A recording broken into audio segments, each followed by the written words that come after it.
Students, this is your maths teacher Praveen sir. और आज हम करेंगे मैथ्स का वर्कशीट नंबर 36 जो कि बेस्ड है एरिया एंड पैरामीटर पर। Chapter number area and parameter. और ये चैप्टर ये ऐसा एक चैप्टर है जो आप अराउंड 6th क्लास से करते आ रहे हैं, बस डिफ़िकल्टी लेवल बढ़ता चले जाता है, कॉन्सेप्ट सेम रहते हैं। इसके अंदर आप अगर देखें तो अगर इसके सिर्फ फार्मूलेज आपको याद करने हैं।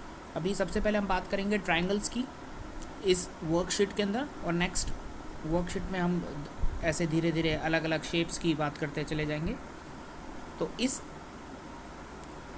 वर्कशीट में हम देखेंगे कैसे हम ट्रायंगल्स को समझेंगे कि कैसे हम उसमें एरिया एंड पैरामीटर्स निकाल सकते हैं। और सबसे पहले हम समझेंगे कि फॉर्मूले क्या है, कि अगर हमें फॉर्मूलेज याद होंगे तो ये बहुत इजी चैप्टर है, बहुत ही ज़्यादा इजी चैप्टर है। तो these are the formulas.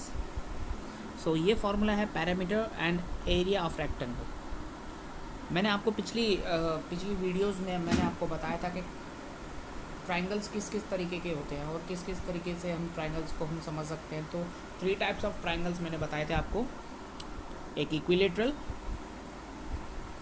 Isosceles and scalene triangle. So these 3 different triangles are there and one is right angle triangle. तो हम धीरे धीरे इन तीनों के बारे में समझेंगे, तीनों चारों के बारे में समझेंगे। सबसे पहले देखते हैं कि parameter of triangle, parameter of triangle rectangle क्या होता है और parameter of area of rectangle क्या होता है, ये समझेंगे हम। तो पैरामीटर ऑफ रेक्टेंगल हम सभी को पता है 2 into length plus breath.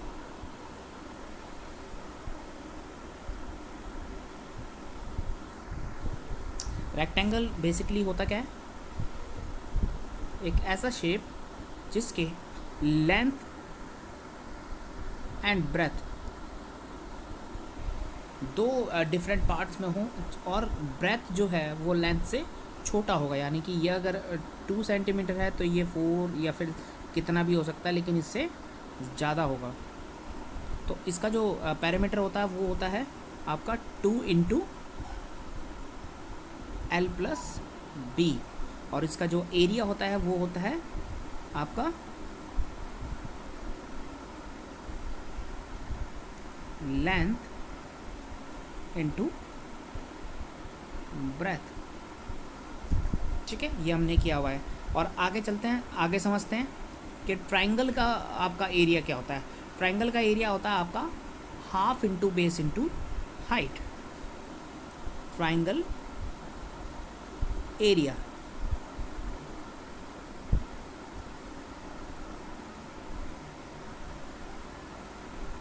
Triangle का एरिया क्या होता है आपका half into base into height. तो ये होता है ट्रायंगल का एरिया। चलिए आइए देखते हैं। हम सबसे पहले अपना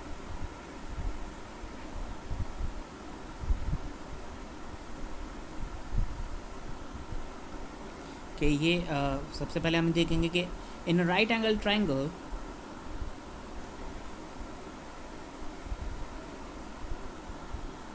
in a right angle triangle ABC where AB and BC can be taken as a base and height. AB and BC are taken as a base and height. base हमेशा हमारा ये जो नीचे वाला पार्ट होता है वो होता है, और हाइट आपका ये होता है। आपको ये सारी चीज़ें क्लियर होंगी। तो बेस इंटू हाइट, ठीक है, बहुत ईजी है, इसको हम समझ सकते हैं।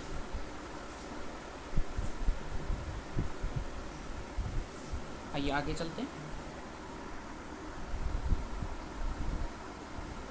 अब देखते हैं कि हम कैसे इसमें एरिया निकाल सकते हैं। तो आप सबसे पहले देखेंगे कि आपके सामने जो एक ट्रायंगल दिया हुआ है, ये वाला, ये क्या है, एक इक्विलेटरल ट्रायंगल है, सॉरी एक आइसोसेलेस ट्रायंगल है, जिसमें जो 2 साइड है उसकी वो इक्वल है, और दूसरी जो बेस वाली साइड है वो डिफरेंट है।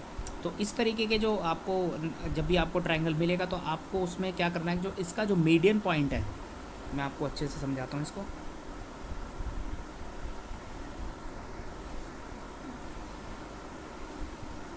ये एक ट्रायंगल है, इसमें जो ये वाला पार्ट है मीडियन वाला, ये आपको फाइंड करना होता है, ठीक है। अगर आप ये फाइंड कर लेंगे तो उसके बाद में आप सेम फार्मूले से बेस इंटू हाइट के फार्मूले से, half into base into height के फार्मूले से आप इसको सॉल्व कर सकते हैं। ये देखते हैं।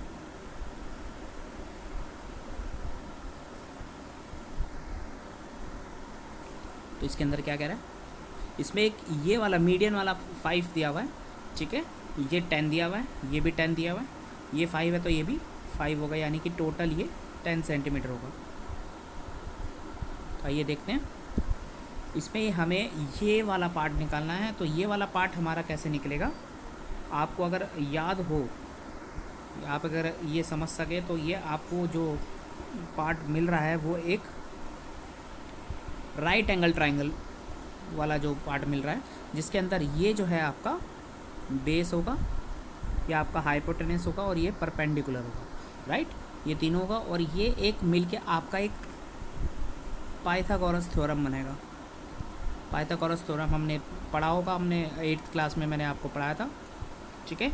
तो इसके अंदर आपको क्या करना होता है, ये सो इसका जो फॉर्मूला होता है वो होता है परपेंडिकुलर, यानी कि A B C, so A B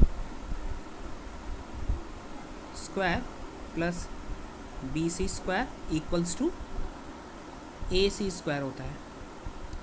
ये इसका फॉर्मूला होता है, ठीक है। इसके थ्रू आप इसको निकालेंगे। आइए हम अपने फॉर्म उसमें ही देखते हैं कि इसमें कैसे निकाला गया है। बहुत ही जल्दी से समझेंगे और कैसे किया गया है ये देखेंगे।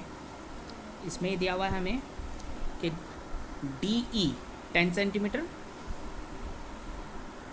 और ई जी 5 सेंटीमीटर। तो D E and E G 5 centimetre, तो ये वाला पोर्शन आपको निकालना है, ठीक है।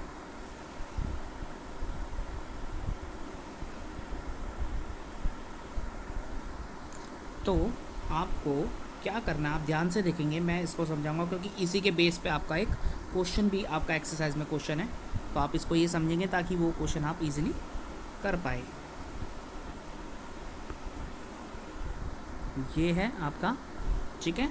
तो इसके अंदर आपका ये 10 है, ये आपका 5 है और ये आपको निकालना है। होता क्या है बेसिकली, आप ये समझे कि जो ये पार्ट, मैं इसका कलर चेंज कर देता हूँ तब आपको इजीली समझ आएगा। ये पार्ट प्लस ये पार्ट इक्वल होता है इस पार्ट के, ठीक है। तो आपको ये पार्ट तो दिया ही नहीं है, ए बी सी, सो आपका A B square plus B C square equal to A C square होता है, करेक्ट। तो आपको ए सी दिया हुआ है, ए सी आपको कितना दिया हुआ है,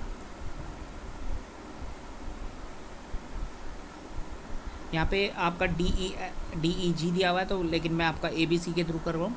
तो आपका ए बी दिया हुआ है, यहाँ पर कितना दिया हुआ है 10 सेंटीमीटर। ए बी दिया हुआ है आपका, यानी कि जो बेस वाला बी सी दिया हुआ है आपका 5 सेंटीमीटर, और ये वाला पार्ट नहीं दिया हुआ है। तो आपको यही पार्ट निकालना है। तो आपका ये क्या होगा, ये यही रहेगा, ये उठ के इधर जाएगा। तो ये कितना हो गया आपका 100 माइनस 25, तो ये कितना आ गया आपका 75, ठीक है। तो ये आपका 75 आ गया। 75 को जब मैं रूट सॉल्व करूँगा तो मेरा आएगा 5 रूट। 75 को जब मैं सॉल्व करूँगा तो मेरा आएगा 5 रूट 3। तो मैं सारा क्लियर कर देता हूँ जिससे आपको इजीली समझ आ जाए, ठीक है। 75 का आ जाएगा आपका 5 रूट 3, जो कि आपका यहाँ पे भी आ गया। इसके बाद में बस आपको फॉर्मूला लगाना है half into base into height का। तो हाफ आपका जो है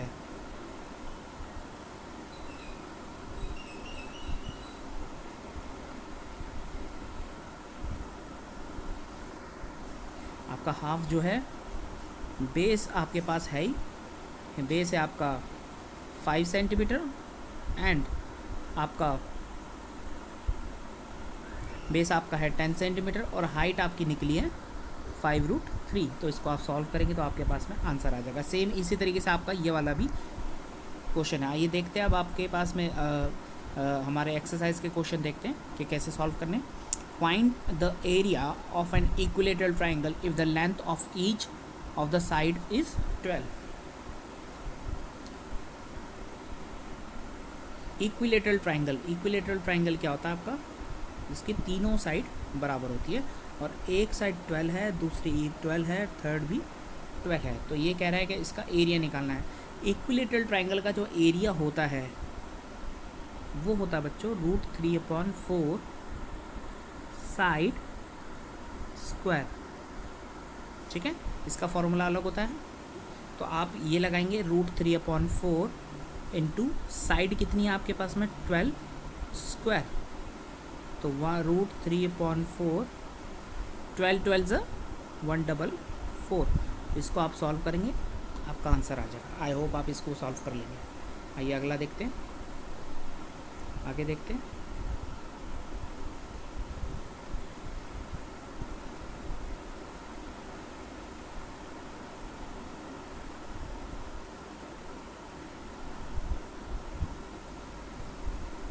अगला क्वेश्चन क्या कहता है,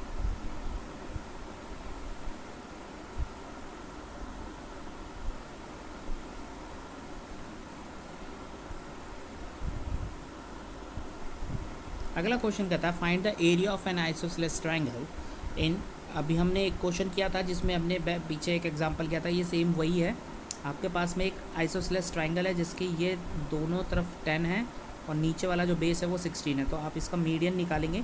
तो जब आप मीडियन निकालेंगे तो ये एक ऐसा ट्राइंगल बनेगा आपके पास में जिसमें ये 8 होगा। तो आप इसमें 8 नीचे लगाएंगे, 10 यहाँ लगाएंगे। आपको ये वाला निकालना है, अभी मैंने निकाला था वैसे ही आपको ये वाला निकालना है और इसको सॉल्व करना है। तो ये था वर्कशीट नंबर 35, सॉरी ये था वर्कशीट नंबर 36। थैंक यू बच्चों।